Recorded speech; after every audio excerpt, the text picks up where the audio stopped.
성결교회라고 해서 이제 뭐 다른 교회를 이야기를 하는 건 아니고요. 성결교단에 대해서 이야기를 한번 해보려고 하는데, 일단 첫 번째로 아셔야 할 게 성결교단은 감리교에서 뻗어나온 가지다라고 생각하시면 되겠습니다. 그래서 지난번에도 말씀드렸지만 장로회나 뭐 이렇게 침례회나 감리회와는 다르게 역사가 그렇게 길지 않다.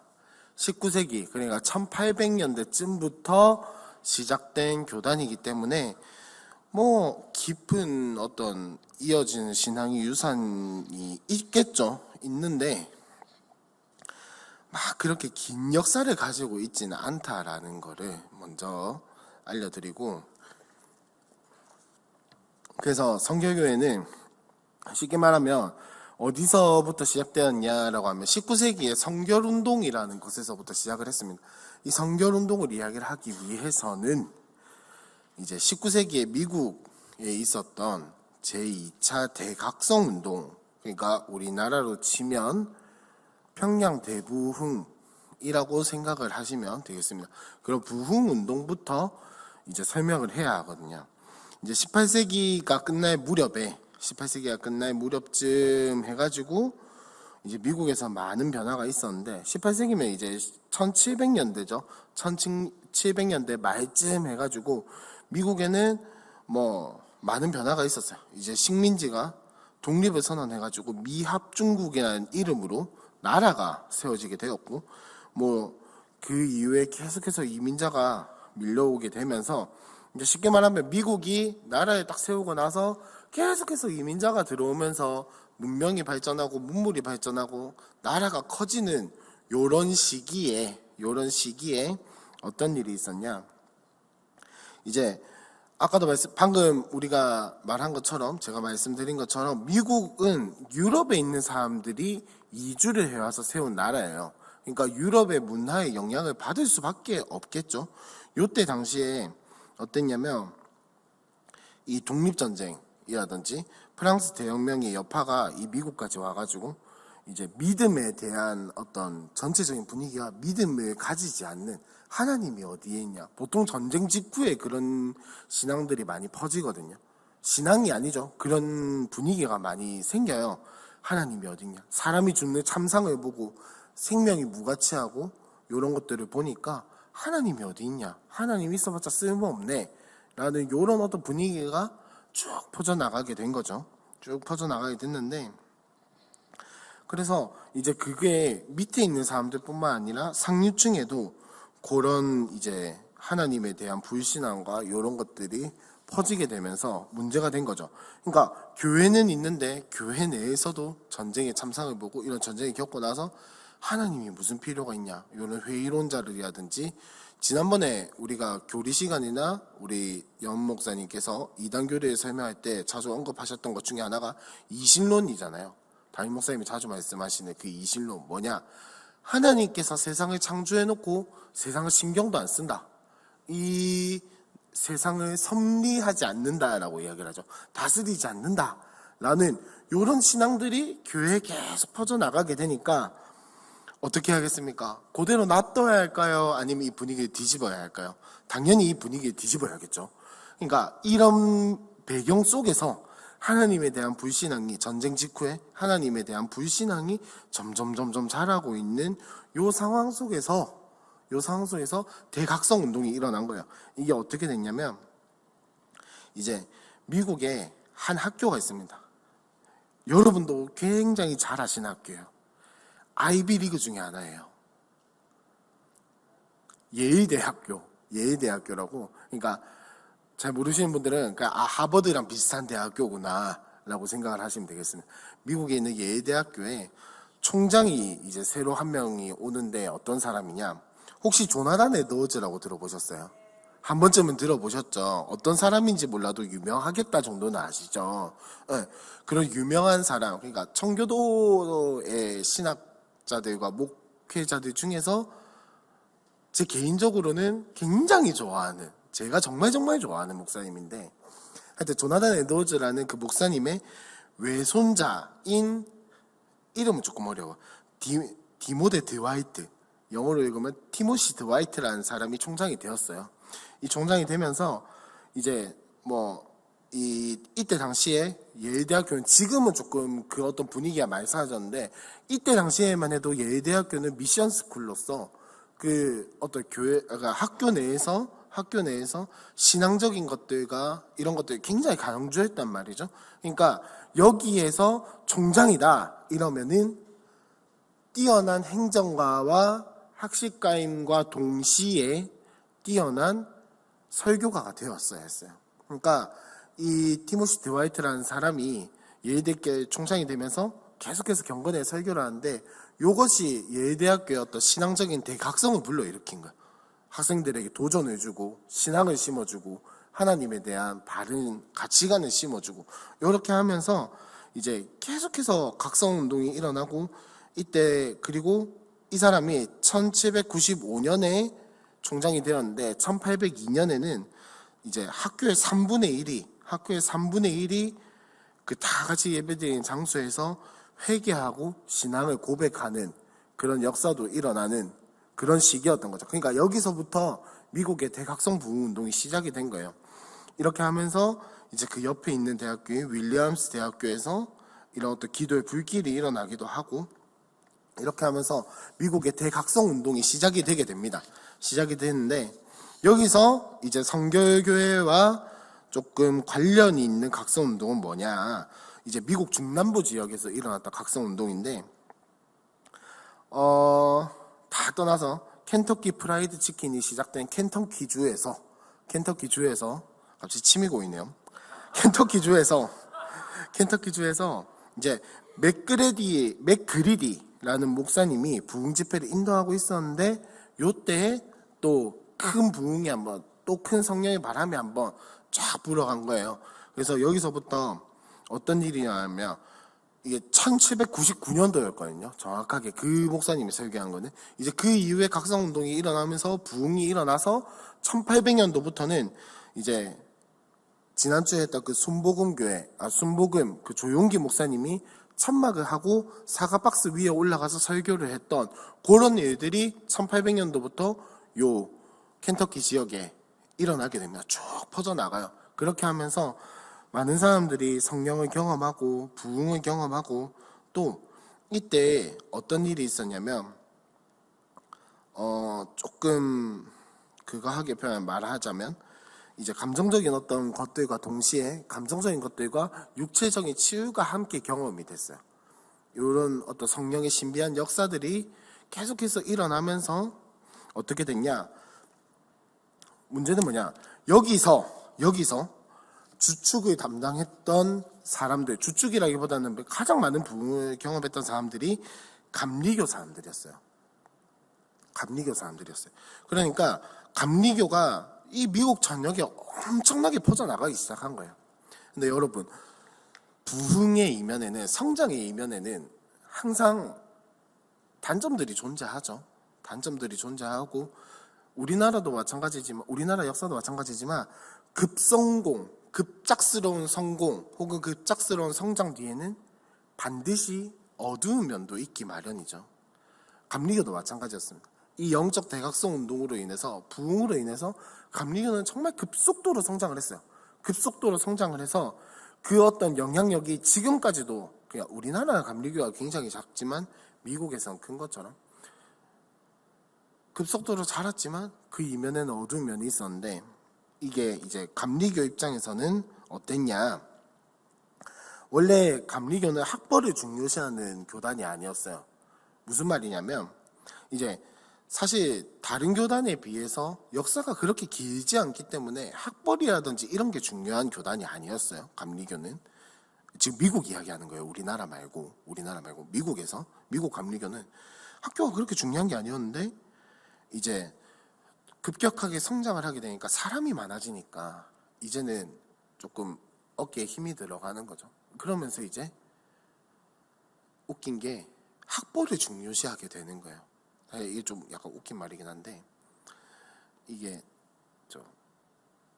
대학원 교수님들 중에서도 서울대파, 고신심파 이렇게 약간 나뉘는 분위기가 있거든요. 제발 이 영상을 우리 교수님들이 안 보셨으면 좋겠는데, 교수님들 중에서 은연중에 그런 게 있어요. 서울대파, 구신대 신학과파 이렇게 나뉘는 경향이 좀 있거든요. 이제 그런 거랑 비슷한 거겠죠. 아무래도 학벌이 좋은 사람들끼리 이게 사람이 많아지다 보니까 학벌이 좋은 사람들끼리 뭉치게 되고, 또 아닌 사람들은 약간 열등감에 빠지게 되는 이런 것들이 점점 심해지는 거예요. 그리고 두 번째로, 원래 이제 아까도 말씀드렸지만 감리교라는 것 자체가 사실은 어떤 건물이나 외형적인 것을 중요시하는 교회가 아니에요. 왜냐면은 지난번에 감리할 때도 이야기했지만 감리회는 신앙적인 실천을 굉장히 중요시하는 교단이기 때문에 뭐 건물 좀 남루하면 어때? 우리가 신앙을 실천하면 되지 라는 이런 마인드가 있었는데, 여러분 아시겠지만 교회가 커지다 보니까 건물이 이제 좀 역할을 사실은 하잖아요. 사람들 수용하고 이런 거에 있어서 건물이 역할을 하니까 점점 이제 교단의 분위기 자체가 정말로 실천을 하는가 보다는 교회 건물이 얼마나 잘 되어 있는가, 그리고 실천을 중요시한다라고 했잖아요. 그러니까 가난한 사람들, 어려운 사람들을 돕는 거에 집중하는 교단이었는데, 이게 점점 어떻게 되냐, 돈이 많은 사람들, 우리 교회에 와서 실질적이라기보다는 물질적으로 도움이 될 만한 사람들을 찾는 거예요. 그러니까 시간을 내고 헌신할 수 있는 사람을 찾기보다는 돈을 많이 낼 수 있는 사람을 찾아가는 게, 물론 사실은 그때 당시에는 당연했겠죠. 사람들이 급속도로 불어나다 보니까 재정적이라든지 할 사업은 많은데 금전적인 것들이 분명히 모자랐을 거예요. 물론 그런 현실적인 문제들을 이해는 하지만 점점 분위기가 헌신한 사람보다는 돈 많은 사람을 찾는 이런 분위기로 갔다 이거죠. 그리고 마지막으로 감리교 예배 자체가 원래는 이제 지난번에도 말씀드린 것처럼 간증이라든지 이런 거 굉장히 좋아해요. 잘하고 설교 대신에 간증이 들어갈 정도로 이렇게 어떤 형식이라든지 이런 것들을 이렇게 좋게 말하면 이렇게 너무 거기에 얽매이지 않고, 나쁘게 말하면 좀 무시하고 이렇게 하면서 어떤 부흥의 스타일의 예배를 굉장히 중요시한다기보다 그런 스타일을 지향을 했는데, 이제 점점 이제 어떤 형식을 중요시하게 되고 형식을 따지게 되고 형식을 지키지 않으면 예배가 아니야 이런 식으로 하게 됐다라는 거죠. 그러니까 감리교가 원래 추구했던 그 예배에 대한 가치, 신앙에 대한 가치, 이웃에 대한 가치 이런 것들을 점점 잃게 되니까 감리교 내에서 이제 우리 더 이상 이렇게 살면 안 된다, 더 이상 우리는 이렇게 하면 안 돼, 우리 본질을 되찾아야 해 라고 말한 게 3번에 보시면 성결운동입니다. 부패한 감리교를 갱신하고자 시작된 운동이 성결운동이라는 거예요. 그러니까 성결운동은 전 어떤 개신교적으로 쫙 퍼졌던 운동이 아니라 감리교 내에서 일어났던 운동이에요. 감리교 내에서. 그러니까 이 성결교는 정확하게 이야기를 하면 감리교에서 따로 떨어져 나온 큰 감리교의 한 교단이라고 할 수 있겠죠. 근데 그 사이즈가 커지고 그 신학이라든지 이런 것들이 발전하고 하면서 이제 따로 독립된 하나의 교회로 보는 거죠. 이렇게 된 거죠. 그래서 이제 사람들이 모여서 더 이상 우리는 이 감리교에서 우리의 신앙을 지킬 수 없다, 원래의 감리교를 되찾아야 한다. 그러니까 이 성결이라는 것이 우리의 신앙의 성결을 되찾자, 우리의 믿음의 성결을 되찾자, 원래 감리교에서 지켜왔던 우리의 신앙의 모습, 하나님의 모습, 성경의 모습, 우리의 신앙생활의 모습, 교회의 모습을 되찾아야 한다라는 것에서 시작된 게 성결운동이다 라는 겁니다. 이 성결교회가, 그래서 이 사람들은, 이 성결교회를 세웠던 사람들이 말했던 건 뭐냐면 성결을 전파해야 한다라고 해요. 나중에도 말씀드리겠지만 성결교회에서 말하는 성결은 우리가 생각하는 그냥 단순한 어떤 깨끗함이라든지 이런 게 아니라 나중에 설명을 하겠지만 간단하게 이야기를 하면 쉽게 말하면 성령 세례를 받아야 한다라는 거. 성령 세례를 받아서 이 땅에서의 어떤 완전함을 추구해야 한다 라고 말하는 게 성결이거든요.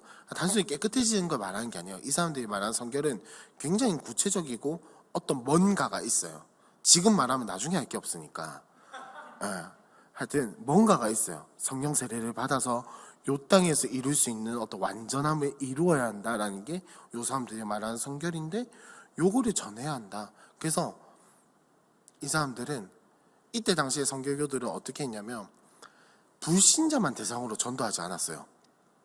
신자들도 대상으로 전도를 했어요. 무슨 말이냐면 믿는 사람들, 그러니까 장로회라든지 감리교라든지 침례에 있는 사람들을 불러서 너 성결 받아야 해, 이렇게 말을 하는 거죠. 맞는 말 같은데 뭔가 어감이 이상하죠. 성결 받아야 한다, 이렇게 전도를 했다라는 거예요. 이거에 대해서 나중에 얘기를 하도록 하고, 요런 바탕에서 선교운동이 일어났고 선교운동이 진행되면서 선교교회가 만들어지게 된 거예요. 그러면 자, 우리나라의 선교교회는 언제 들어오게 되었냐? 자, 요 수순을 보면은 길어봐야 요 시작을, 선교교회의 시작을 1800년대라고 할 수 있겠죠. 근데 우리나라에 들어오게 된 건 언제쯤이냐? 1900년대예요. 그러니까 사실 교단이 어느 정도 만들어지고 확립되고 체계가 잡힌 뒤에 선교를 시작할 때쯤에 우리나라에 바로 들어오게 된 거예요. 시기가 굉장히 빠르죠. 선교교회는 시기가 굉장히 빠른데, 뭐냐면 왜냐? 방금도 말씀드렸지만 이 사람들은 예수 믿는 사람들에게도 성결의 복음을 전파해야 한다라고 생각을 해요. 그러니까 우리나라에 들어오게 된 것도 사실 1900년대 초반이라고 하면은 이미 우리나라에는 장로회라든지 감리회라든지 많이 들어왔어요. 침례회라든지 교회가 어느 정도 세워지고 있었다고. 1907년에 평양 대부흥이 있었는데 어느 정도 기득권을 행사하고 있었다는 말이죠. 그게 기득권의 싸움은 아니겠지만, 아무튼 이런 배경 속에서 감리회가 들어온 건 뭐냐면 한국에 성결의 복음을 전파해야 한다라는 요 일념 하나로 들어온 거예요. 그래서 사실은 우리나라에 선교사가 바로 들어온 게 아니고 어떻게 됐냐면 1901년도에 일본의 동양선교회라고 선교교회에서 만든 선교 어떤 단체가 있어요. 여기서 1901년에 동양선교회 복음전도관을 창설하고 여기서부터 선교교회의 그 선교의 복음을 전파하기 시작한 거죠. 그렇게 하면서 원래 동양선교회는 이제 어떤 감리회라든지 침례회라든지 이렇게 자기네들의 어떤 교단의 파송을 받은 게 아니라 선교교회에 있는 몇몇 사람들의 선교의 열정에 있는 사람들이 모여가지고 따로 자기네들이 선교회를 만든 거예요. 교단의 지원을 받는다든지 본국의 지원을 받는 그런 형태가 아니라, 쉽게 말하면 자비랑 선교사들이 모여가지고 만든 게 동양선교회고, 여기서 전도관, 그러니까 복음 전도관을 만들어서 원래는 일본의 복음을 전하기 위해서 만들어진 요 단체에서 이제 우리나라 사람들이 거기서 경험을 하게 된 거죠. 예수를 만나고 하나님을 만나고 하면서 복음을 만나고 하면서 복음이 전해지게 된 거예요. 그러니까 이 사람들을 통해서 우리나라에 이 선결교가 들어가게 된 건데, 이 사람들 이름이 뭐냐? 정빈과 김상준이라는 두 사람이 이제 동양선교회 소속에 있는 어떤, 지금으로 치면 신학대학교죠. 지금으로 치면 신학대학교인 성서학원을 졸업을 해가지고 한국에 다시 들어가게 됩니다. 다시 들어가서 여기서부터 시작이 되는 건데, 서울 종로에 참 희한한 게 기독교도 항상 서울에서부터 시작하는 것 같아요. 우리나라는 너무 서울 중심주의 별로 마음에 안 들어요, 저는. 서울 종로에서 이 두 사람이 복음 전도가, 그러니까 똑같은 이름을 가지고 지부를 만든 거죠. 쉽게 말하면 동양선교회 지부를 하나 만들어서 여기서부터 선교교가 우리나라에 시작이 되었다. 그 시기가 언제냐? 1907년이다 라는 거 알아두시면 되겠습니다. 그래서 이 두 사람이 계속 전도 활동을 해요. 그래서 이 3년 뒤에 이 두 사람이 전도 활동을 하면서 이제 본사에 연락을 한 거죠. 동양선교회 본사에다 연락을 해서 이제 우리에도 감독을 파송해달라. 아까 말씀드렸던 것처럼 감리회에서 성결교가 시작됐다라고 했잖아요. 그러니까 요때 당시에만 해도 감리교의 초기이기 때문에 그 감리회의 형태를 많이 따랐어요. 그러니까 감독이라는 직분이 있었다는 거예요. 요 감독을 파송을 해달라. 지금으로 치면은 고신으로 치면 노회장을 파송해달라 라는 거죠. 좀 위에 있는 사람 파송을 해달라 해서 여기서부터 직접적으로 본격적으로 동양선교회가 한국에 들어와서 선교 활동을 시작하게 된 거예요. 요게 한국에 있는 선교교회의 이제 시작인데, 여기서 이제 또 경성성서학원이라는 것이 설립이 되게 돼요. 무슨 말이냐면 들어와서 바로 성서학원을 세우는 거예요. 선교교회는 주로 어떤 사역을 많이 감당해 있냐면 다른 타교단들에 비해, 타교단들이 안 했다는 게 아니라 타교단들에 비해서 선교 활동을 할 때 문서 선교 사업을 굉장히 중시했었어요. 그래서 우리나라 지금이 보자, 1917년쯤부터, 그러니까 선교교회가 우리나라에 자리 잡았을 때쯤 해가지고 우리나라에 계속해서 그 선교교회 잡지를 편찬을 했거든요. 그러니까 사실 우리 고신에는 100년 된 교회도 많지 않은데, 우리나라에는 100년 된 교회도 그렇게 많지 않거든요, 우리나라에. 근데 거기는 잡지가 100년이 됐어요, 출간된 지. 그러니까 굉장히 이른 시기부터 계속해서 문서 선교 사업을 감당을 해왔다는 거죠. 그러니까 이 사람들은 신학교, 성서대학도 굉장히 일찍 시작하는 거예요. 문서와 교육 사업에 굉장히 중시를 했기 때문에 이 경성성서학원을 세웠는데, 문제는 뭐냐, 요때 당시에만 해도 사실 장로회나 감리회나 너나 할 거 없이 이렇게 협력해서 성서학원을 세웠거든요. 신학교를 세웠단 말이죠. 협력하는 분위기였는데 감리교는 따로 세웠어요. 왜일까요? 감리교 입장에서는 선교교가 마음에 안 들었을 거예요. 왜냐하면 부패했다고 지적하면서 나가면서 선교운동을 해가지고 만들어진 교단이니까.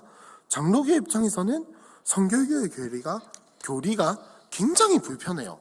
나중에 말씀드리겠지만 이 선교교의 교리는 이 장로의 입장에서는, 저도 살짝 그렇긴 한데 장로의 입장에서는 좀 받쳐요. 이게 맞나? 왜냐면은 단적으로 말씀드리면 중생, 그러니까 우리가 딱 예수 믿고 새로 거듭났다 했을 때 요게 구원의 다가 아니다라고 이야기를 해요. 그러니까 우리가 받는 구원이 100이 있다 치면은 예수 믿고 성령 받아서 성령님이 우리 안에 내주하셔서 구원받는 요거는 한 70쯤 된다. 나머지 30은 성령 세례를 받아야 구원이 이루어진다라고 이야기를 해요. 그러니까 뭔가 맞는 듯 하면서도 아니죠. 그러니까 굉장히 걸리는 거죠. 이런 어떤 신학적인 입장이라든지 교리적인 차이, 그리고 실질적인 어떤 이해의 차이 때문에 이 선교교회는 다른 교단들과는 다르게 독립적으로 학원을 세울 수밖에 없었던 거예요. 그래서 여기서부터 경성성서학원이 태어나는데 요게 지금의 서울신학대학교예요. 요게 쭉 이어져서 나중에 말씀드리겠지만 서울신학대학교이고, 이제 쭉 이어져서 선교교회 신학교가 된 거죠. 그리고 기독교 대한선교교회의 건립이라고 되어 있는데, 이게 무슨 말이냐면 이 1921년, 그러니까 일제강점기쯤 초반쯤 해서 우리나라에 선교교회에 어떤 이름이 붙게 되냐면 조선예수교 동양선교회 선결교회가 된 거예요. 일본이 부여해 준 이름이거든요. 우리나라에 감독이 들어오면서, 이 선교교회 감독이 들어오면서 선교교회라는 이름이 여기서 처음으로 생기기는 해요. 근데 쭉쭉쭉쭉 살아다가 1936년에 교단의 분열이 일어나게 되고 좀 빨리 일어났죠. 교단의 분열이 1936년에 교단의 분열이 일어나고, 그 다음에 일제강점기 거의 말기쯤, 진짜 거의 말기쯤 해가지고 우리나라에 있는 기독교들이 거의 말살을 당하거든요. 거의 진짜 이름을 다 잃어버려, 다 폐쇄시키고 종의 건물, 교회들 싹 다 폐쇄시키면서 거의 다 이제 멸절을 하게 되는, 멸절이라는 단어 쓰니까 되게 무서운데 아무튼 그렇게 되는데, 성교육도 마찬가지로 강제로 해산이나 아예 완전히 강제로 해산이 된 거예요. 그러니까 이 조선예수교 동양선교회 성결교회라는 이름을 완전히 잃어버리게 된 거예요. 사람들은 남아있을지언정. 그렇게 해서 해방되고 나서 바로 재건총회가 생기게 되고, 이렇게 해서 처음으로 기독교 대한성결교회라는 이름이 이때부터 1945년도부터 시작되게 된 거예요. 그렇게 하면서, 근데 참 성결교회가 안타까운 게 뭐냐면, 이렇게 기독교 대한성결교회라고 해방 후에 이름을 딱 가지고 새 출발을 하려고 하는데, 한국 전쟁 때 무슨 일이 있었냐? 요 교단에서 굉장히 중추 역할을 하던 155명의 사람들이 죽고 155명은 죽고, 교단에서 또 핵심 역할을 감당하던 사람들이 납북이 됐어요. 참 희한하죠. 성결교회만 납북이 돼요. 그러니까 교단의 기반이 이제 막 해가지고 다시 살리려고 하니까 죽고 납북되고 난리도 아니게 된 거예요. 기반이 완전히 흔들리는 상태에서 거의 뭐 사실상 성결교회가 거의 무너지는 이 시점에서 하나님께서 도우셔서 또 성도님들이, 그 성결교회 성도님들이 힘을 모아서 교단이 겨우겨우 살아나게 됩니다. 근데 1961년도에 또 무슨 일이 있었냐? 이제 교회 일치운동 들어보셨나요? WCC라고. 요거에 대해서 입장이 갈리게 되면서 또 한번 분열을 해요. 요 시기에 장로회도 분열을 했죠. 승동과 연동, 통합과 합동으로 분리하게 됩니다. 그러니까 이 교회 일치운동에 대해서 장로회뿐만 아니라 성결교 내에서도 한이 많이, 우리가 생각하는 성결교는 사실 모르겠어요. 저만 그렇게 생각하는지 모르겠지만 성결교는 약간 자유적인 분위기다. 신학이나 이런 거에 있어서 장로회보다 좀 덜 보수적이다 라고 생각을 하실런지는 모르겠지만, 어쨌든 이 성결교회 내에서도 WCC에 대해서 교회 일치 운동에 대해서 반대하는 사람들이 있었다라는 거 알아두시면 되겠습니다. 자, 여기까지는 일단 말만 하면 재미없잖아요. 오늘은 제가 처음으로 동영상을 한번 준비해왔어요. 이게 뭐냐면 처음이에요. 사실 오늘 처음 오신 분들 잘 모르시지만 제가 뭔가를 쓰는 것도 처음이에요. 귀가 빨개지려고 하는데, 동영상은 뭐냐면, 이게 지금은 사실 우리나라의 이제 교단들이 보면은, 제가 1페이지 2번에 큰 2번에 보면은 성결교회 교단들 해가지고, 사실 작은 교단들도 되게 많아요. 뒤에 보시면. 하지만 크게 성결교회는 세 교단으로 나뉩니다. 기독교 대한성결교회, 대한기독교 나사렛 성결회, 예수교 대한성결교회, 이렇게 세 개로 나뉘는데, 요 모체가 되는 교단이 1번에 있는 기독교 대한성결교회예요. 여기서부터 다 갈려져 나온 거니까 모체가 되는 교단이거든요. 그 모체가 되는 기독교 대한성결교회의 소개 영상이에요. 종의 소개 영상. 우리 한번 그 영상을 보고 다시 강의를 이어나가도록 하겠습니다.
여기까지만 보도록 하겠습니다. 요 뒤는 사실 교단 자랑이라 가지고 굳이 볼 필요는 없을 것 같고, 그러니까 믿음을 잘 지켰대요.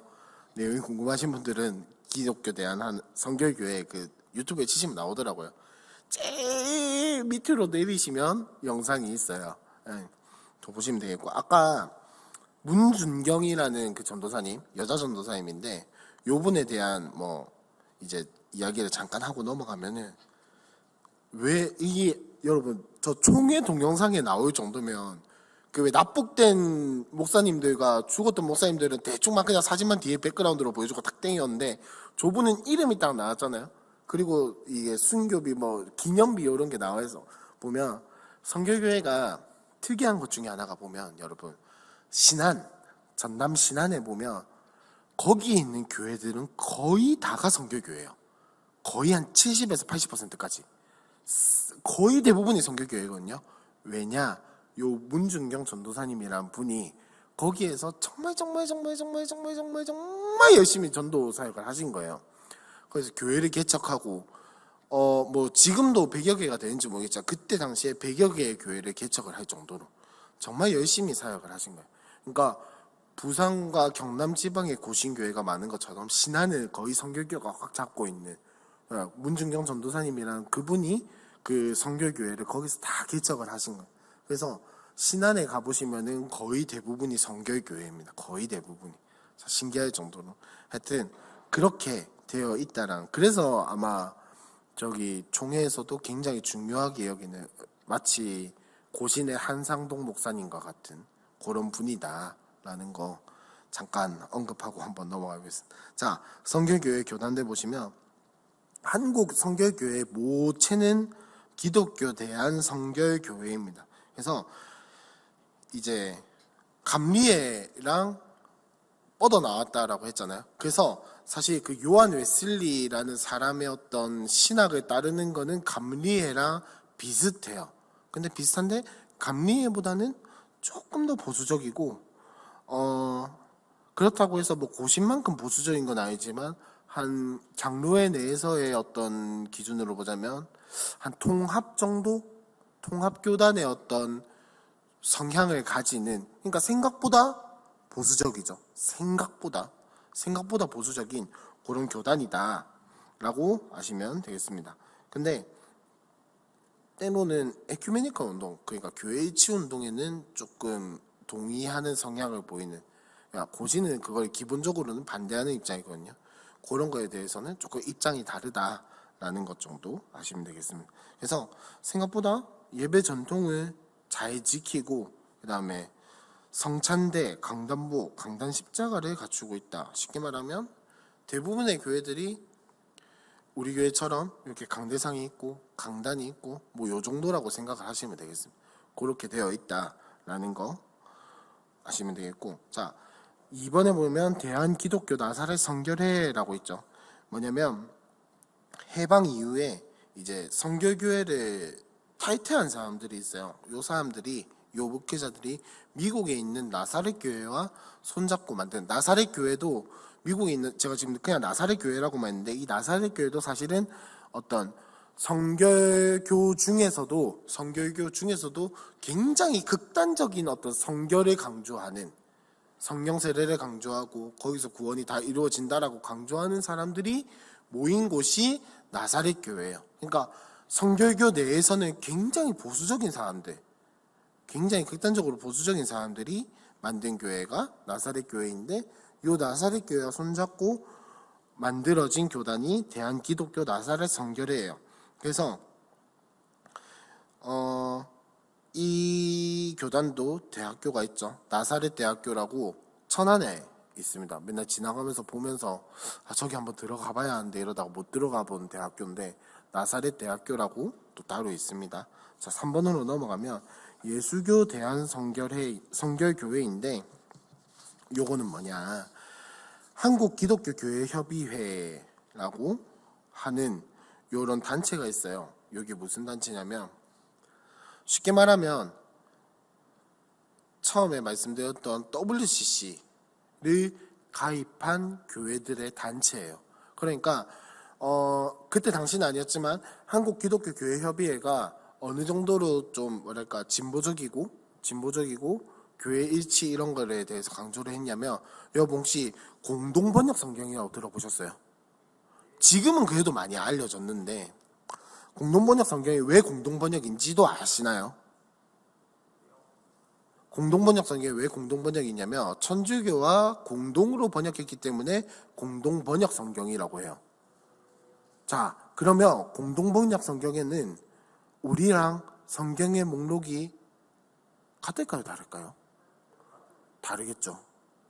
천주교의 성경 목록과 성경 목록 자체는 일치하고, 그 다음에 천주교의, 그러니까 우리 성경에는 없는 천주교의 성경에 어떤 그 권들이 들어있고, 그쪽에는 없는 우리의 성경들이 들어있고, 이런 식으로. 그러니까 그건 거예요. 우리는 그렇게 생각 안 하지만 이 사람들은 같은 예수를 믿는데 왜 우리가 성경을 다르게 써야 하냐, 함께 번역해서 함께 쓰자 라고 하는 거예요. 같은 예수가 아닌데 어쨌든 그 정도로 진보적이고 어떤 교회의 연합, 종교의 연합을 일치하려고 하는, 거기서 가입을 하냐 마냐 가지고 싸우다가 갈려져 나간 게 예수교 대한성결교회다. 근데 웃긴 건 예수교 대한성결교회가 요때 당시에 반대파였어요. 합하면 안 된다. 그러니까 신앙을 지키려고 했던 사람들인 거죠. 요 보수파가 갈라져 나가서 설립한 교단인데, 이제 보수적인 성향이지만, 그래서 이때 딱 갈라져 나갈 때는 많은 교회들이 참여를 했어요. 분명히 많은 교회들이 참여를 했는데, 이제는 거의 대부분이 기독교 대한성결교회로 복귀를 하면서 지금은 사실상 거의 규모가 굉장히 작아진 교단이라고 할 수 있겠습니다. 근데 대학교는 따로 있어요. 경기도에 있는 성결대학교라고 자기네들의 신학교를 따로 가지고 있습니다. 네, 여기까지 그냥 소개만 하고 넘어가도록 하고, 자, 이 페이지로 보시면 이제 성결교회의 특징이 있는데, 사실 성결교회의 특징은 조금 애매한 게 뭐냐면, 아까도 말씀드렸던 것처럼 감리교회에서 갈라져 나갔다라고 했잖아요.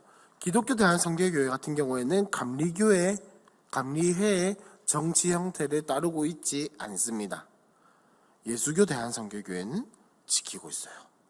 그러니까 이게 교단마다 같은 이름 성결교회라고는 하지만 교단마다 어떤 감리교회의 형태를 가지고 있는 데도 있고 아닌 데도 있고, 이렇기 때문에 사실은 뭐라고 말하기가 좀 어려워요. 성결교만의 특징이라고 하면 지금 요 강의 안에 보면 있는 사중복음이라고 하는 게 있어요. 사중복음이라고 해서 뭐 이단스러운 그런 건 아니고, 뭐냐면 제가 안 적어놨네요. 한번 적어보시겠어요? 사중복음 옆에 뭐라고 적으시냐면 중생, 성결, 신유, 재림. 아까 동영상에서 보셨죠? 중생, 성결, 신유, 재림.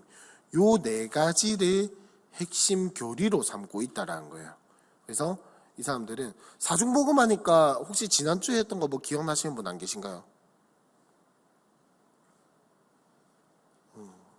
이렇게 처참할 수가. 오중복음. 네, 기억나시나요? 오중복음이 뭐냐? 맞아요. 맞아요. 맞아요. 그게 여기서 이제 저 기하성, 기독교 대한 하나님의 성회에서 그 조용기 목사님이 한 분이 하나 살짝 끼워 넣은 게 오중복음이에요. 사실은 이 사중복음이 기반이 되어가지고 오중복음이 됐다라고 보셔도 무방하고, 뭐 그게 잘못됐다라는 걸 얘기하는 게 아니라 그렇게 됐다라는 걸 말씀을 드리는 거예요. 자, 사중복음 중생, 성결, 신유, 재림 이렇게 있는데, 사실 뭐 이렇게 나눈 거지 하나로 쭉 이어지는 이야기를 하고 있어요. 성결교회에서는 어떻게 이야기를 하냐면, 자, 중생으로 구원이 시작이 돼요. 중생으로 구원이 시작이 되고, 쉽게 말하면 이렇게 흘러갑니다. 중생으로 구원이 시작이 되고, 성결로 구원이 완성이 된 다음에 신유로 그것을 경험을 하고, 구원을 경험을 하고, 마지막에 재림을 소망을 한다, 이건 거예요. 뭔가 우리랑 비슷한 듯 하면서 다르죠. 자, 다시 한번 이야기를 해볼게요. 중생으로 구원이 시작이 되고 성결로 구원이 완성이 된 다음에 신유로 구원의 경험을 하고 체험을 하고 그 다음에 재림을 소망한다라는 게 요 네 사중복음의 어떤 흐름인데, 자, 여러분 한번 질문을 해볼게요.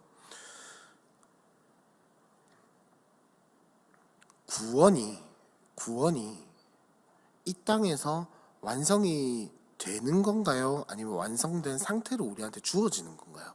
전자일까요? 후자일까요? 자, 다시 한 번 더 여쭤볼게요. 자, 전자는 뭐냐면 1번은 뭐냐면 구원은 이 땅에서 완성이 되는 것이다. 두 번째는 2번은 구원은 완성된 상태로 주어지는 것이다. 1번일까요? 2번일까요? 자, 1번. 2번. 2번이죠. 2번이죠. 그러니까 물론 우리는 구원을 이 땅에서 이루어 가야 돼요. 사도 바울이 말한 것처럼 두렵고 떨리면 너희 구원을 이루라라고 이야기를 하고 있어요. 근데 그 구원을 이룬다라는 말은 실제로 구원이 이 땅에서 완성이 되어가는 걸 이야기를 하는 게 아니라, 내가 뭐 노력한다든지 뭔가 하나님께서 베푸시는 은혜를 받아서 구원을 완성을 하는 게 아니라 그 구원의 삶을 살아가라는 뜻에서 사도 바울은 두렵고 떨림으로 너희의 구원을 이루어 가라라고 이야기를 하는 거예요. 구원을 너희의 삶으로 살아내라, 살아봐라 라고 이야기를 하는 거예요. 그러니까 사도 바울의 전제는 뭘까요? 구원이 이미 다 이루어진 상태에서 우리한테 주어진다라는 거예요. 근데 성결교회는 그게 아니라 이 땅에서 구원을 이루어 가야 한다. 그러니까 완성을 시켜 나가야 한다. 무언가를 받아서, 하나님으로부터 무언가를 받아서 구원이 완성이 돼야 한다. 그러니까 지난번에 말씀드렸지만 지난주에 기독교 대한 하나님의 성애가 굉장히 비슷한 어떤 결을 가지고 있는 거예요. 기독교 대한 하나님의 성애는 성령 세례를 받아야 구원이 이루어진다라고 이야기를 드렸잖아요. 구원이 된다. 성령 세례를, 그러니까 정확하게 말하면 이거죠. 구원을 받은 사람은 성령 세례를 받게 되어 있는데 성령 세례의 첫 번째 증거가 뭐다? 방언이다. 자, 그럼 이거 역으로 되짚어가면, 잘 들으셔야 돼요. 역으로 되짚어가면 방언을 받지 못했으면 뭘 못 받은 거죠? 성령 세례를 못 받은 거죠? 성령 세례를 못 받았으면 뭐를 못 받은 거죠? 구원을 못 받았다는 소리잖아요. 그러니까 기독교 대한 하나님의 성애는 물론 지금은 이게 굉장히 완화됐어요. 굉장히 완화됐지만 어쨌든 기본적인 흐름은 그렇다는 거예요. 방언을 받지 못했으면 구원을 받지 못한 것이다. 자, 그러면 요 성결교회 사람들도 마찬가지인 거예요. 성령 세례를 받지 못했으면 구원을 받지 못한 거예요. 그래서 옛날에 굉장히 이 성결교회 어떤 이것이 딱 견고할 때는, 우리나라 성결교 초기에는 어떤 정도였냐면, 자, 교족부라는 거 아시죠, 여러분? 여러분들의 이 이름과 주소와 뭐 이런 신급이라고 하는데 학습 세례 날짜가 언제인지, 유아 세례 입교 날짜가 언제인지 이런 게 기록되어 있는 게 있거든요. 요새 뭐 컴퓨터로 다 하긴 하지만 성결교회 교족부에는 뭐가 적혀 있냐면 세례 날짜와 더불어서 요 성결 받은 날짜를 따로 기록을 해요. 지금은 아니에요. 지금은 안 그런데 우리나라 성결교회 초기에는, 그러니까 성결교회의 어떤 그 교리상으로 딱 가면은 성결 받은 날짜를 모르면 구원을 받은 게 아니에요. 굉장히 극단적으로 성령 받음에 대해서, 체험에 대해서 강조를 하고 있는 거죠. 그러니까 여러분 아시죠? 구원받은 날짜를 모르면 구원을 받지 못한 걸까요? 받은 걸까요? 몰라도 받은 거란 말이에요. 몰라도 받을 수 있단 말이에요. 뭐 안다고 다 받는 것도 아니고. 이단할 때 우리 이미 들었잖아요. 그거는 이단이 속이고 넘어가는. 그러니까 성결교는 요런 어떤 오류에 빠지기가 굉장히 쉬운 거예요. 이 사람들은 그래, 중생을 한다고 해서 구원을 못 받은 게 아니야. 근데 온전한 구원을 이루려면은 성령 세례를 받아서 너희가 성결을 받아야 돼 라고 이야기를 하는 거예요. 뭔가 조금 애매하죠. 우리랑 다른 듯 하면서 같은 것 같고. 그래서 한번 제가 이걸 어떻게 좀 약간 성결교회를 이렇게 비하하지 않는 것 같으면서 잘 설명을 할 수 있을까 고민을 하면서 찾아봤는데, 요 사중복음에 대해서 어떤 선교교회 목사님이 글을 굉장히 잘 써놓은 게 있더라고요. 그거에 기초로 해가지고 한번 쭉 이야기를 해보도록 하겠습니다. 자, 한국교회 선결론은, 이 선결교회 선결론부터 이야기를 할게요. 이게 어디까지 거슬러 올라가야 하냐면, 중세란다. 초기 교회에서, 초대교회, 그러니까 성경에서 말하는 그 초대교회 말고 그거보다 조금 더 넘어가서 교부들의 시대일 때, 어거스틴 들어보셨죠? 아우구스티누스. 그 당시의 시대 때 교회는 두 가지로 나뉘었어요. 동방교회와 서방교회로 나뉘었거든요. 근데 동방교회는 어떤 사람들이었냐면, 이 기독자의 완전이라고 표현을 하는데, 성도가 이 땅에서 열심히 잘 살아내는 것을 중요시했어요. 그리고 서방교회는 뭘 강조했냐? 인간의 죄성을 굉장히 강조했어요. 인간의 죄성을 굉장히 강조했단 말이죠. 자, 그럼 여러분 퀴즈. 장로회는 동방교회 입장이었을까요? 서방교회 입장이었을까요? 자, 동방일 것 같다. 기독자의 완전을 추구한 것 같다. 서방교회는 서방교회다. 동서방교회쯤 된다. 아니, 남방교회, 북방교회쯤 된다.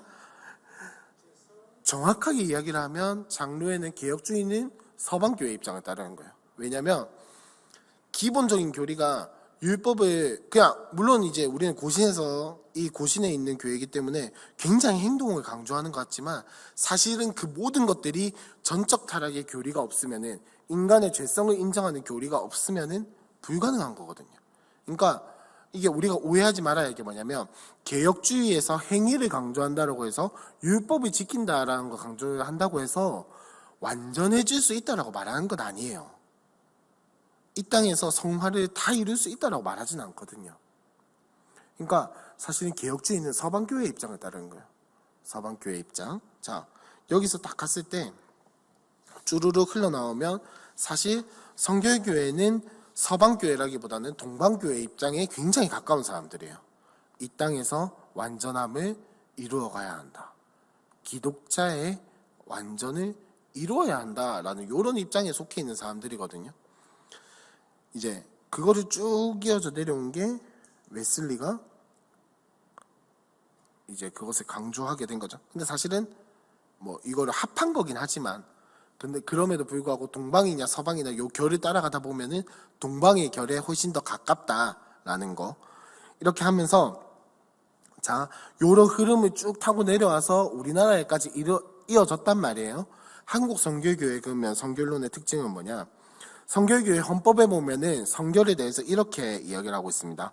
성결이라 함은 그리스도로 말미암아 성신, 그러니까 성령의 세례를 받음이니 곧 거듭난 후에 신앙으로 순간에 받을 경험이다. 이 은혜는 원죄에서 정결하게 씻음과 그 사람을 성별하여 하나님을 봉사하기에 현저한 능력을 주심이다 라고 기록이 되어 있어요. 자, 요걸 풀어서 설명을 한번 해볼게요. 첫 번째 뭐냐면, 성결은 중생 다음에 이루어진다라는 거예요. 중생 다음에. 그래서 이제 사중복음의 순서가 그렇게 되는 거예요. 중생, 성결, 신유, 재림, 이렇게 이루어지는 건데, 자, 성결은 중생 다음에 이루어지는 건데, 성결은 그래서 거듭난 이후에 이루어진다는 거예요. 그래서 이제 기독교 신앙의 출발 자체가 그리스도로 말미암는 구원으로부터 시작이 되는 거잖아요. 예수님으로 우리가 구원을 받을 수 있다라는 게 기독교 신앙의 출발인데, 성결교도 거기서 벗어나진 않아요. 벗어나진 않는데, 이 신앙의 핵심이 딱 두 가지가 있죠. 첫 번째는 칭이고 두 번째는 중생이에요. 두 번째가 중생이에요. 자, 그리스도로 말미암아서 우리가 의롭다함을 받고 성령께서 우리에게 오셔서 우리가 그 생명을 받아서 거듭난다라는 이야기를 하고 있는 건데, 여기서 성결교회는 한 단계 더 위에 뭔가 단계가 있다라는 거예요. 구원에 있어서. 그게 뭐냐? 성결이다라는 거죠. 우리는 거듭난 이후에 성화가 있기는 하지만 그 성화는 사실 뭐 구원을 이렇게 어떤 구원을 만들어 나가는 단계가 아니라 구원이 이루어지고 난 뒤에 우리가 살아가는 삶에 대해서 이야기를 하는 거거든요. 성화는.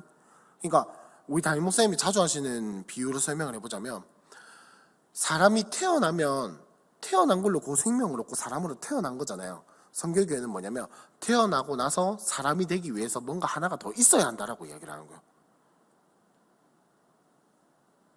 뭔가 좀 이상하지 않나요?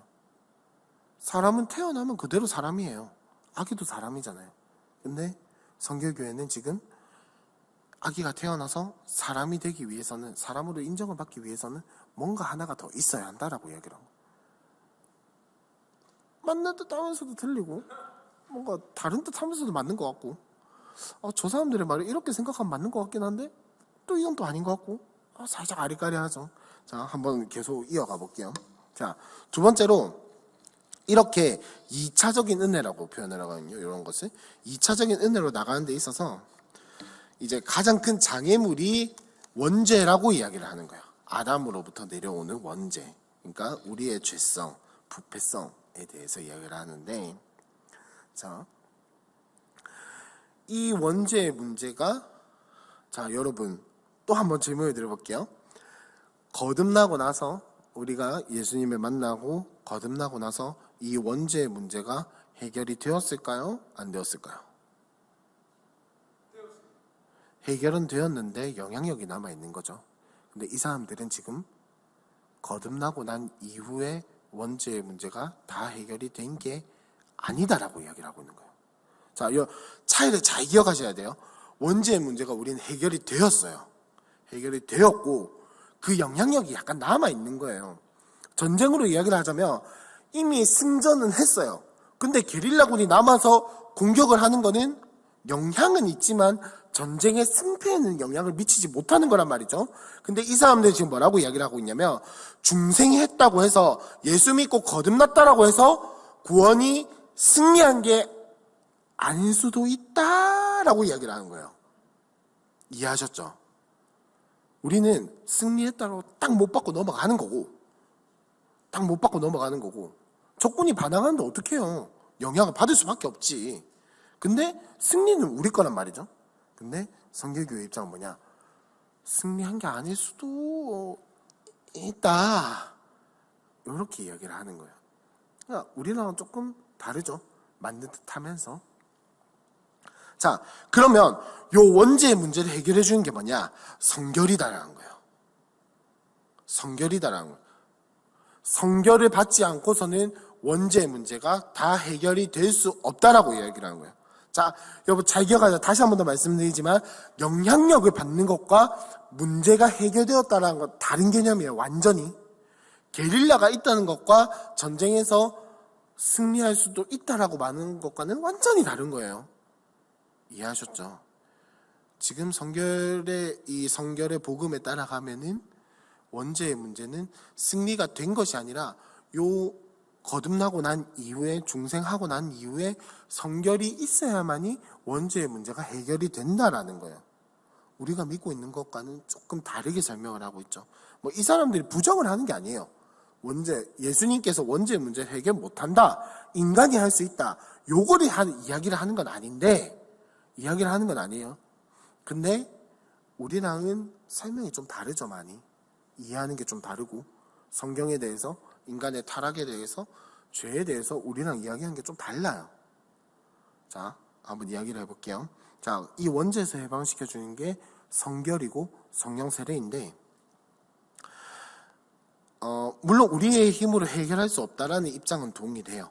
하나님께서 해결해 주실 수 있다라는 이 입장은 동일한데, 이제 이 사람들은 뭐라고 이야기하냐면, 장로교는, 그러니까 개혁주의, 우리가 따르고 있는 요 신앙의 노선에 따라가면은, 진짜 죄송한데 잠깐, 혹시 저 뒤에 히터 조작하실 수 있는 분은 히터 앞에 거 좀 지민아 좀 꺼주실래요? 지민 형제님, 저 히터 위아래 보면은 위에 히터를 좀 꺼주세요. 위에 히터를. 좀 더우시죠 다들? 저만 더워요. 그렇구나. 네, 그거 꺼주세요. 원죄에서 해방시켜주는 건 요 성령 세례인데, 장로교의 신앙 노선은, 개혁주의의 신앙 노선은 어떻게 이야기를 하냐? 성령 세례라는 것은 우리가 예수 믿을 때 받는다라고 이야기를 해요. 그러니까 우리가 일반적으로 알고 있는 그 성령 세례를 생각하시면 안 돼요. 알겠죠? 성령 세례를 지금 뭐라고, 자, 그럼 용어를 정리를 할게요. 성령 세례가 뭐냐? 우리가 성령을 경험하고 체험하는 거 말고, 여기서 말하는 성령 세례는 뭐냐면, 성령님이 오셔서 우리에게 인쳐 주시는 거예요.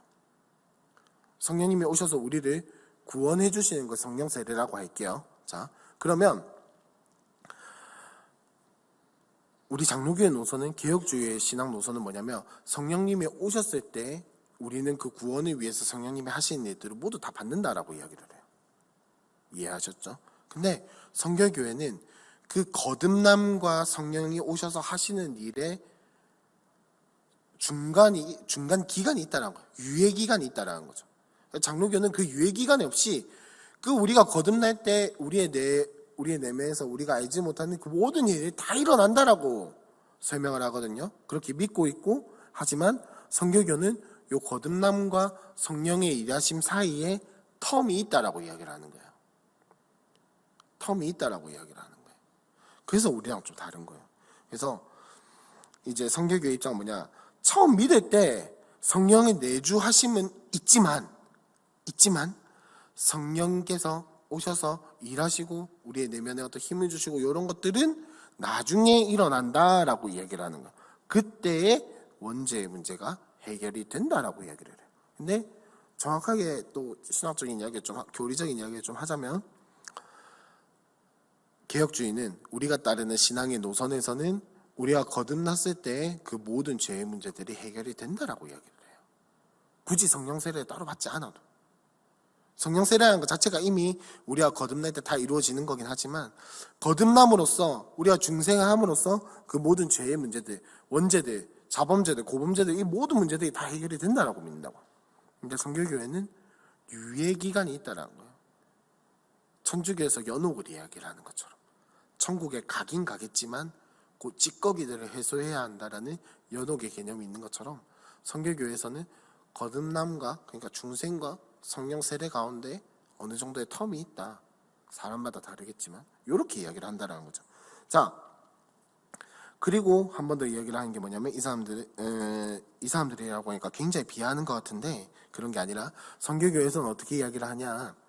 성령 세례는 순간적으로 받을 수 있다라고 이야기를 하는 거예요. 그래서 성결을 그 에스겔에 있는 말처럼 굳은 마음을 제거하고 부드러운 마음을 주는 것이다 라고 이야기를 하면서, 이 마음을 하나님께서 주시는 것인데 우리의 수양이라든지 뭐 노력으로 이루어지는 것이 아니라 하나님께서 주시는 것이다. 하나님께서 주신 선물이고 그것을 순간적으로 받을 수 있다 라고 하면서, 요한 웨슬리라는 사람을 다시 한번 더 끌어오거든요. 뭐라고 이야기를 하냐면, 요한 웨슬리가 이야기를 했던 것처럼 순간적인 체험을 강조하긴 하는데, 요것보다 우리는 더 큰 것을, 더 큰 은혜, 더 큰 성령의 일하심을 사모해야 한다라고 이야기를 하는 거예요. 자, 마지막으로, 그래서 이 성령 세례, 성결을 받고 나야만이 우리가 새롭게 살 수 있는 능력을 경험할 수 있다라고 이야기를 해요. 우리랑 같은 듯 하면서 뭔가 좀 다르죠. 우리의 신앙 노선에서는 어떻게 이야기를 하냐? 우리가 거듭나고 나서 우리의 마음과 영혼이 새롭게 거듭나고 나면은 우리 안에 새롭게 살아갈 수 있는 힘이 이미 주어졌다라고 이야기를 해요. 우리의 영혼과 우리의 마음의 구조가 완전히 다 바뀌었기 때문에 하나님께서 주시는 그 말씀의 꼴과 은혜를 받으면은 우리는 하나님께서 원하시는 그 재창조의 삶을 살아갈 수 있다라고 이야기를 하는데, 이 사람들은 거듭남으로는 모자라다라고 이야기를 하고 있는 거예요. 모자라다. 여러분, 이거는 사실 위험해요. 정말 위험한 이야기예요. 왜냐하면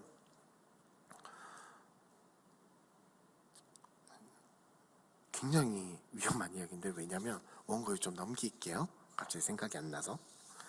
굉장히 위험한데, 뭐냐면 거듭남만으로는 구원이 모자라다라는 거예요. 거듭남만으로는 천국에 갈 수는 있겠지만 그렇게 살아갈 힘은 없다라고 이야기를 해요. 이상하죠? 조금 이상하죠? 물론 이 사람들의 이야기가 다 틀린 건 아니에요. 다 틀린 것도 아니고 그렇다고 이단성이 있다 이런 것도 아니거든요. 근데 굉장히 위험할 수밖에 없죠. 거듭남으로는 성령의 그 사역이 뭔가 어떤 텀이 있고 기간이 있고 그러면 우리한테 이게 굉장히 구원의 불안감을 주는 거예요. 성령이 내주하심과 성결 사이에 죽은 사람은 어떻게 되냐? 어떻게 될까요? 저는 모르겠어요. 저는 모르겠어요. 왜냐하면 이 교리를 믿지 않기 때문에. 이렇게 믿지 않기 때문에. 그러니까 굉장히 위험한 교리, 그리고 구원에 대해서 확신이 없을 수밖에 없는 교리가 되는 거예요. 네 성령세례를 언제 받았노? 성경 언제 받았노? 잘 모르겠는데. 네 그럼 지금 죽으면 천국 갈 수 있나? 잘 모르겠는데. 이렇게 돼버리는 거죠. 이렇게 돼버리는 거예요. 그러니까 굉장히 위험하고, 이게 틀렸다라고 말하고 싶은 게 아니라 이런 교리들로 인해서 구원의 확신이 흔들리게 되고, 물론 살면서 흔들릴 때도 많죠. 흔들릴 때도 있죠. 근데 그걸 말하고 싶은 게 아니라 그럼 이 중간에 죽은 사람들은 어떻게 되냐 라고 돼버리는 어떤 구원이라든지 이런 것들에 대해서 굉장히 인간 중심적으로 생각할 수밖에 없게 만드는 그런 교리가 위험성을 내포하고 있다라는 거 말씀을 드리고, 그래서 사실 이 성결이라는 것이 내면의 어떤 작업이라든지 구원의 작업들로 끝나는 것이 아니라 이것을 경험을 하면은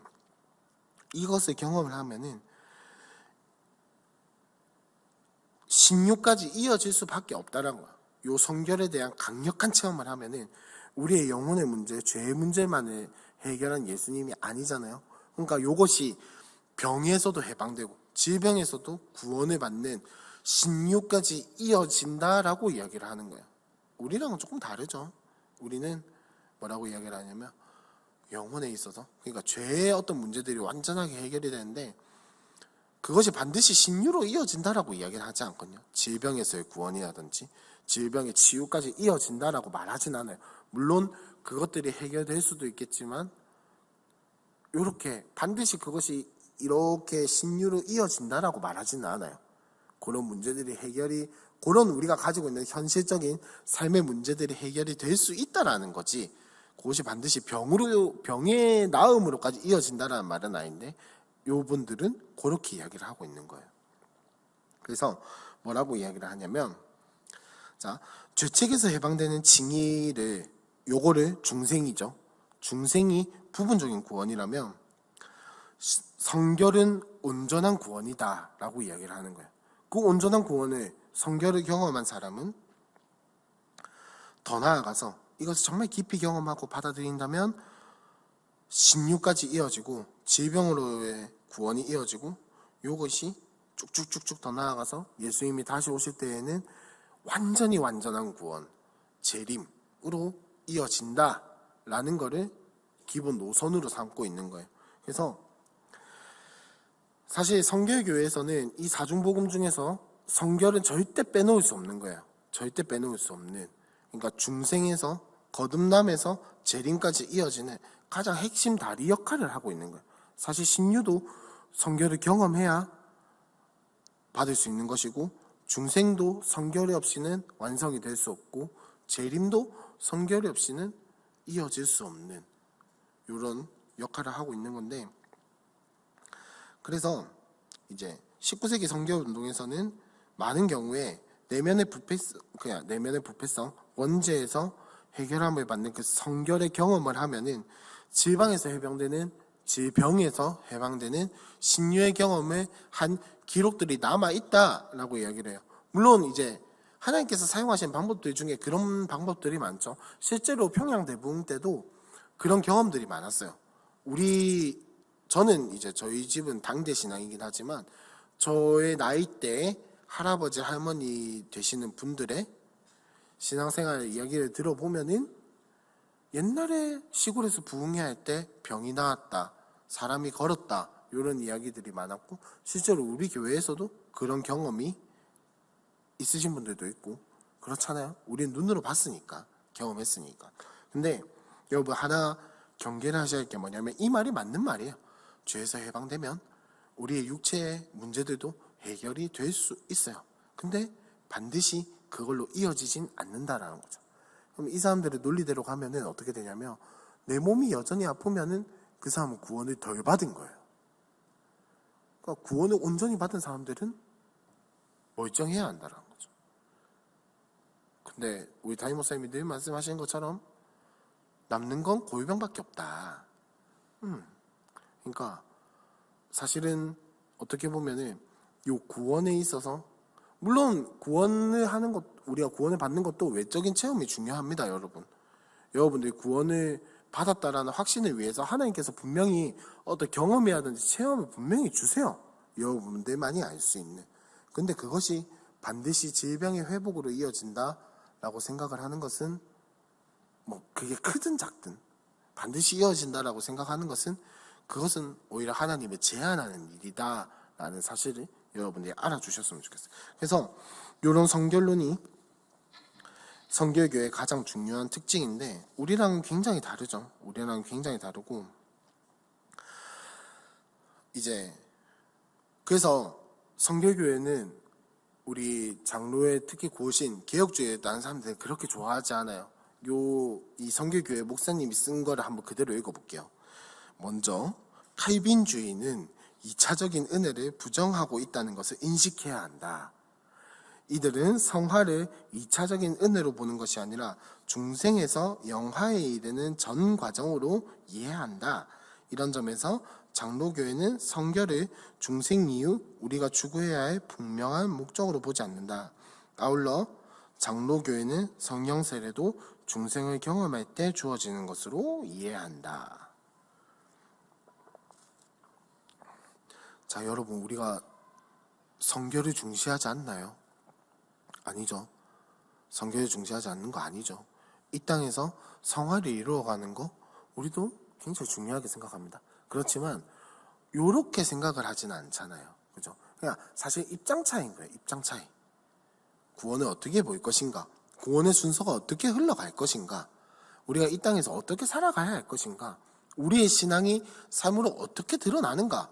우리의 구원이 어떻게 이루어져 가는가에 대한 입장 차이인데 물론 저는 지금 이렇게 칼빈주의에 서서 개혁주의의 편에 서서 지금 굉장히 이야기를 하고 있지만 뭐 개혁주의에 단점이 없다라는 게 아니에요. 사실 개혁주의에 이야기가 길어진 것 같은데 개혁주의의 이런 어떤 구원관에 따르면은 사실은 진짜 사실은 구원에 대해서 오히려 이 땅을 살아가는 것에 있어서 오히려 더 불신앙적으로 살아갈 수도 있게 만드는 그런 교리예요. 왜냐면 자, 우리가 믿는 구원에 대한 개념이 뭐죠? 우리가 예수를 진짜로 만나고 영접을 했다면 우리의 모든 죄는 다 해결이 된 거다.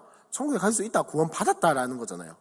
그러면 요거를 극단적으로 강조한 게 구원파잖아요. 그럼 이 땅에서 마음대로 살아도 되겠네. 내 마음대로 살아도 되네. 라고 하는 게 구원파잖아요. 그죠? 근데 요런 교리가 사실 개혁주의의 입장과 크게 다를 바가 없다는 거예요. 사실 구원파의 말이 맞기는 맞거든요. 맞잖아요. 이 땅에서 마음대로 살아도 우리 나중에 천국에 갈 거예요. 근데 우리가 놓치고 있는 핵심은 뭐냐? 구원받은 사람은 이 땅에서 그렇게 안 살아간다는 거예요. 내 마음대로 안 살아간다는 거예요. 구원받은 사람은 진짜로 구원을 받고 예수를 믿고 내 내면이 변화되고 내 영혼이 거듭남을 받았다면 당연히 주를 위해 살아가고 그 재창조의 삶을 살아가고 물론 그럴 때도 있고 아닐 때도 있지만 그 하나님께서 바꿔놓으신 그 내면의 원리에 따라서 말씀을 지키고 싶고 말씀을 따라가는 삶을 살아가게 된다라고 이야기를 하는 건데 요거를 그 살아가게 된다라는 것을 너무 극단적으로 강조한 게 사실은 고신의 신앙이잖아요. 신앙의 정통과 생활의 순결 중에서 정통과 순결만 너무 강조를 해버리니까 오히려 율법주의처럼 되어버리는 거거든요. 자, 이야기가 너무 또 고신적으로 흘러왔는데 그러니까 사실은 여러분 성결교회가 지금 제가 되게 이 사람들이 이상한 사람인 것처럼 이야기를 하고 있지만 사실 진짜로 막 이 사람들이 이단이다 교리가 잘못되었다라고 이해를 하는 게 아니라 우리가 생각하는 구원과 이 사람들이 생각하는 구원 이 땅에서의 삶과 믿음은 다를 수도 있구나라는 점을 여러분들이 이해를 하셨으면 좋겠어요. 저는 개인적으로 저도 사실은 이걸 준비하면서 이 사중복음에 대한 이야기를 보면서 야, 이 정도면 이단 아닌가? 이게 맞나? 진짜 맞나? 이게 맞나? 라는 생각을 진짜 수도 없이 했었거든요. 보면서도 내가 이걸 이야기를 하는 게 맞나? 이거를 정통교단이라고 이야기를 하는 게 괜찮나? 라는 생각이 계속 들었는데, 아무리 생각해봐도 관점의 차이인 것 같아요. 관점의 차이. 구원을 어떻게 생각을 할 것인가? 구원을 어떻게 생각을 할 것인가? 그래서 여러분, 이 이야기를 하는 것은 제가 매주 말씀을 드리지만 이 교단에 대해서 살펴보는 것은 이 사람들의 단점을 알아서 공격을 하자, 이 사람들의 단점을 알아서 비하자, 이 사람들의 단점을 비판하자라는 목적에서 하는 게 아니라, 이 사람들은, 다른 교회들은 구원에 대해서, 예수님에 대해서, 이 땅의 삶에 대해서, 신앙에 대해서 우리랑 다른 생각을 가질 수도 있구나 라는 거. 그 신앙의 중심은 비슷해요. 사실 신앙의 중심은 비슷한데, 이런 어떤 구원을 이루어가는 과정, 그리고 성경에 대한 관점, 이런 것들에 있어서는 조금 다를 수도 있겠구나 라고 여러분들이 받아들이셔야 한다는 거예요. 자, 넘어가서 성결운동에 영향을 받은 교단들이라고 특징 이렇게 적어놨지만, 왜 이거를 교단의 이야기에 적지 않았냐면, 사실은 정확하게 이야기를 하면 여기에 기록되어 있는 교단이 성결교회만 속해 있지 않아요. 장로회에도 속해 있는 교단들도 있고, 그래서 따로 빼놨는데, 자, 무슨 이야기냐면, 자, 첫 번째 구세군은 사실은 성결운동의 영향을 받았다라기보다는 감리회에서 신앙의 실천을 굉장히 극단적으로 강조한 사람들이고, 하여튼 구세군, 예수교 대한 웨슬레회, 기독교 대한 자유감리회, 요 사람들은 성결운동의 영향을 받은 사람들 중에서도 감리교 쪽에 많이 속해 있는 사람들이 세운 교단이라는 거예요. 감리교의 영향을 많이 받은 사람들이 세운 교단인데, 뭐 딱히 우리가 마주칠 일이 있는 사람들은 아니에요. 마주쳐봤자 구세군이겠죠. 이제 슬슬 크리스마스니까 모금하러 나오시는 분들 정도 마주치겠죠. 자, 두 번째 줄로 넘어와서 예장이라고 해놨는데, 예장이 뭔지 아시죠? 대한예수교 장로회에 있는 교단들 중에서 합동한신, 그리고 한영이라고 하는 이 교단은 성결운동과 오순절 운동의 영향을 동시에 받으면서도, 웃긴 게 개혁주의의 노선에 따르는, 그러니까 요 중에서도 굉장히 보수적인 사람들이 세운 교단이 예장에 있는 합동한신과 한영과 임마누엘 예수교. 근데 참 뭐랄까, 교단 이름에 임마누엘이 붙으면 되게 이단 같아요, 그죠? 근데 임마누엘 예수교는 이단은 아니에요. 그렇다라는 거. 그래서 이 사람들의 특징은 뭐냐면, 어떤 형태나 이런 것들, 성결의 어떤 형태를 가지고 있지만, 다른 성결교회들보다 성결에 대한 어떤 강조를 조금 덜 하고, 개혁주의처럼 믿음이라든지 칭이라든지 이런 거듭남, 중생에 대해서 조금 더 강조를 하는 편이다라는 거 설명을 하는 것이고, 자, 세 번째 줄, 기독교 한국 성결의 대한예수교 복음교회. 이것도 참 이단 같아요. 대한예수교 복음교회 포스케어 총회는 이제 성결과 기독교 대한 하나님의 성경, 순복음의 어떤 스타일이 섞인 교회들이다라는 거. 그래서 굉장히 은사라든지 체험이라든지 이런 것들을 강조하고 있는 교단이다라고 아시면 되겠습니다. 자, 그리고 네 번째 줄에 얼라이언스 한국 총회는 뭐냐면, 성결교회 중에서도 칼빈주의의 신앙 노선을 따르는, 그러니까 신학적으로는 굉장히 보수적인 사람들이 모인 곳이 얼라이언스 한국 총회인데, 저도 이번에 처음 알았어요. 이런 곳이 있다라는 거예요. 그러니까 굉장히 지극히 만나기 힘든, 보기 드문 교회다라는 거. 그래서 우리나라는 사실 이 교회들을 보기 힘들고, 심지어 설립 연도도 2018년이에요. 얼마 안 됐어요. 그러니까 만나기 굉장히 힘든 교회고, 그래서 나중에 뭐 커지면 또 모를까, 만나기 힘든 교회다라는 거. 자, 그리고 마지막에 제가 2단이라고 했죠. 예수교 대한연합성결회. 혹시 이게 무슨 이단인지 아시는 분? 혹시 실수로 만민종합교회 들어보셨어요? 이재롱 목사, 그 교회가 쓰는 이름입니다. 혹시 만민중앙교회 계열이 어디 있는지 아시나요? 부산에? 아시는 분? 저기 시민공원 앞에 길, 그러니까 저기 초읍으로 넘어가는 있잖아요. 동서고가 올리는 딱 거기에. 그래서 동서고가 갈 때 고가도로 한번 지나가잖아요. 그죠? 시민공원에서 동서고가 가기 전에. 동서고가로 가지 말고 요쪽으로 쭉 빠지면 계금 쪽으로 빠져요. 저희 외할머니 집 가는 길인데. 단감동 쪽으로 빠지죠. 단감동 쪽으로. 외할머니가 옛날에 계금에서 와서 자꾸 계금이라 하네요. 단감동 쪽으로 빠지는 길이 있죠. 요렇게 한 거, 요렇게 직진하면. 직진하는 길에 올라가다가 왼쪽에 보면 빨간 벽돌에 검은색 유리창이었나? 그렇게 돼 있는 데가 만민중앙교회 계열의 교회가 하나 있어요. 아빠랑 맨날 지나가면서 저기는 무슨 설교할까 한번 들어가 볼까 이러는데 아빠랑 그런 데가 있다. 그래서 예수교 대한 연합 성결회, 그러니까 참 이름이 너무 많죠. 사실 성결회 안에서도. 근데 적어도 예수교 대한 연합 성결회는 들어가면 안 된다. 영인 절대 안 된다. 잘 아시겠지만 이제 만민중앙교회는 이 성결회 내에서도 진짜 너무나도 지나친 신비주의와 그 다음에 이재롱 목사를 너무나도 신격화하는 그런 사상들 때문에 이단으로 판정을 받고 축출된 그런 교단인 거죠. 그래서 표면적으로는 여기에 대해 조금 더 설명드리면, 표면적으로는 성결교회에서 말하는 사중복음을 이야기를 하는데 여기에서 부활을 포함을 해서 오중복음이라고 주장을 해요. 그러니까 기독교 대한 하나님의 성에서 말하는 그 오중복음이 아니라 부활을 포함을 해서 오중복음이라고 이야기를 하는데, 이제 이것이 이제 이재롱 목사가 가능하다라는 것처럼 이야기를 쭉 하는 거죠. 자, 아무튼 성결교회는 사실은 우리랑 구원에 대해서 굉장히 다른 모습을 취하고 있죠. 이게 정말 맞나 싶을 정도의, 저만 그렇게 생각한 건지 모르겠지만 이게 정말 맞나 싶을 정도의 어떤 구원에 대해서 다른 점을 이야기를 하고 있지만 절대 여러분 잘못됐다라고 말할 수는 없어요. 이것이 잘못됐다라고 말할 수는 없어요. 우리랑 관점이 틀리다, 관점이 다르다, 이것이 이단성을 가지고 있다, 이 사람들이 말하는 구원은 틀렸다라고 말할 수는 없다라는 거예요.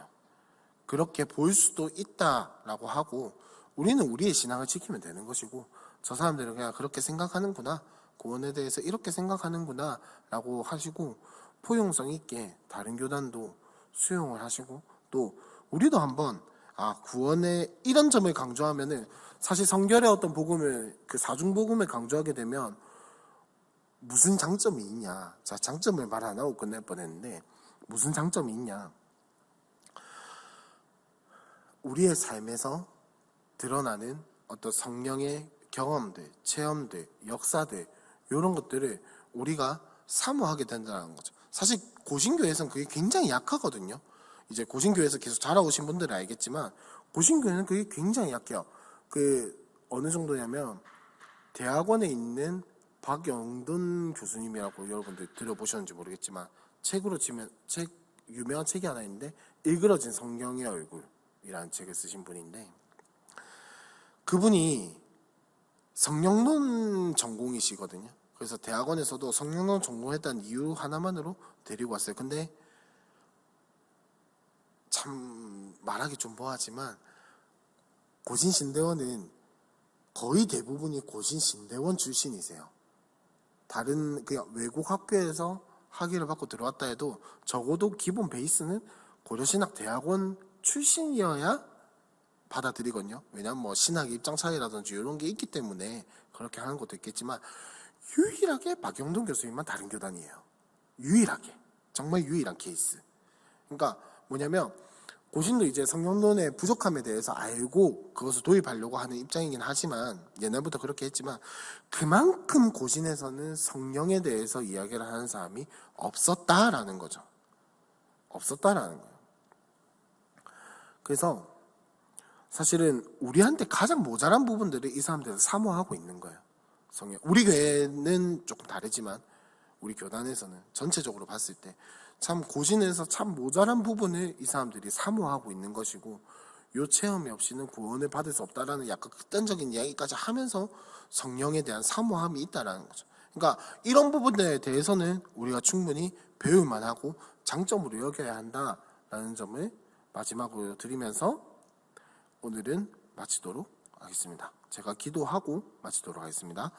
하나님 감사합니다. 우리를 이 자리에 불러주시고 오늘도 수요 성령대학으로 모여서 성결교회에 대해서 공부하게 해주시니 감사합니다. 하나님, 이 성결교회의 장점들을 우리가 배우고 수용하게 하시고, 또한 이 교리들이 우리와 다르다고 해서, 우리가 조금 틀리다고 해서 이 사람들 비판하고 무시하는 것이 아니라 이런 관점들을 통해서 하나님을 더욱더 풍성하게 보게 하시고 더욱더 풍성하게 이 땅의 신앙생활을 이루어가게 하시고, 하나님, 우리가 또 만났을 때 잘 섬기고 또 잘 품어줄 수 있는 우리 모든 함께하는 교회 성도님들이 되게 하여 주시옵소서.